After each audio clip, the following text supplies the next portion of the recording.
আসসালামু আলাইকুম। আমাদের বাগানে এখন লাউয়ের কি অবস্থা একটু দেখাই আপনাদের। এখন সেপ্টেম্বর মাস, শীত শুরু, হালকা ঠান্ডা পড়তেছে। এই অবস্থায় লাউয়ের অনেক জালি এসছে, কিছু বড় কিছু ছোট,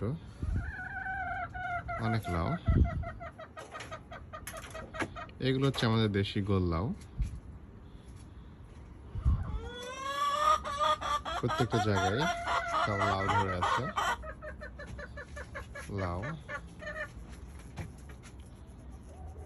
লাউ জালিগুলোকে একটু পলিথিনের ভিতরে রাখা হয় যাতে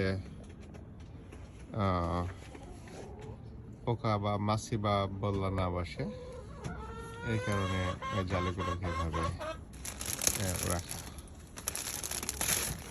দেখায় জালিটা আবার, এই যে এটা আমি খুলে দিলাম এখন। অনেক বড় লাউ।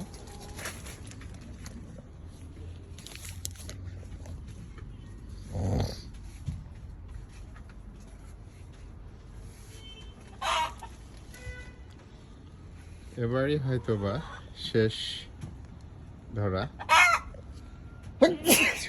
এরপরে হয়তোবা জালি আসবে, কিন্তু আমরা সেখান থেকে লাউ পাবো কিনা, হয়তো পেতে পারি অল্প।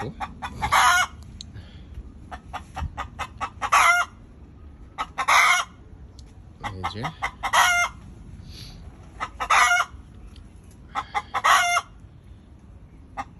সবাই ভালো থাকবেন, সুস্থ থাকবেন। আল্লাহ হাফেজ।